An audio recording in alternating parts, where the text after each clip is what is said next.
பைக்ல வேகமா போனாலும் மெதுவா போனாலும் ஒரே மாதிரி மைலேஜ் கிடைக்குமோ கிடைக்காதோ? ஆனா அல்ட்ரா டியூரா ஃபிளேம்ல அதிக வெப்பத்துல சமைச்சாலும் எத்தனை பர்னர்ல சமைச்சாலும் 70% எரிவாயு சேமிக்கும். வேகமாவும் சமைக்கலாம், காசு மிச்சம். Ultra டியூரா flame. உத்தரப்பிரதேச மாநிலம் அயோத்தியில் கடந்த ஆண்டு ஜனவரி 22 ராமர் சிலை பிரதிஷ்டை செய்யப்பட்டது. பிரதமர், மாநில முதல்வர்களுக்கு விழாவில் பங்கேற்க அழைப்பிதழ் அனுப்பப்பட்டது. பிரதமர் மோடி உட்பட பல பாரதிய ஜனதா ஆளும் மாநில முதல்வர்கள் பங்கேற்றனர். 150 அடி உயரமான துவாஜஸ்தம்பம் நிறுவப்பட உள்ளது.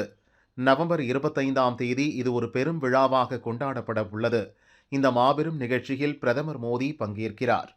மற்ற முதல்வர்களும் இந்த விழாவில் பங்கேற்க வேண்டும் என உத்தரப்பிரதேச முதல்வர் யோகி ஆதித்யநாத் விருப்பம் தெரிவித்துள்ளார். அனைத்து மாநில கவர்னர்கள், முதல்வர்கள் ஆகியோருக்கு அழைப்பிதழ் அனுப்பப்பட உள்ளது. தமிழக முதல்வருக்கும் அழைப்பிதழ் உண்டு. ராமர் சிலை பிரதிஷ்டை செய்யப்பட்ட போதும் தமிழக முதல்வருக்கு அழைப்பிதழ் அனுப்பப்பட்டது. ஆனால் அவர் பங்கேற்கவில்லை.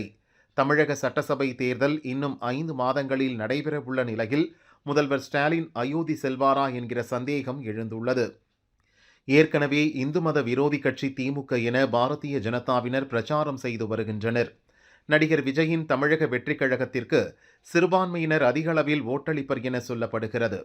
இந்த நிலையில் அயோத்தி சென்றால் சிறுபான்மையினர் ஓட்டுகள் திமுகவிற்கு கிடைக்காமல் போய்விடுமோ என்கிற அச்சத்தில் ஸ்டாலின் அயோத்தி வரமாட்டார் என்கின்றனர் டெல்லி பாரதிய ஜனதாவினர். இந்த இக்கட்டான சூழலில் நாங்கள் இந்து விரோத கட்சி இல்லை என்பதை நிரூபிக்க வேண்டிய நிலைக்கு திமுக தள்ளப்பட்டுள்ளது. இதனால் தமிழகம் மட்டுமின்றி இந்தியா முழுக்க உள்ள கோயில்களுக்கு சென்று வரும் தன் மனைவி துர்காவை ஸ்டாலின் அயோத்திக்கு அனுப்பலாம் என்கின்றனர் அரசியல் வியூக நிபுணர்கள்.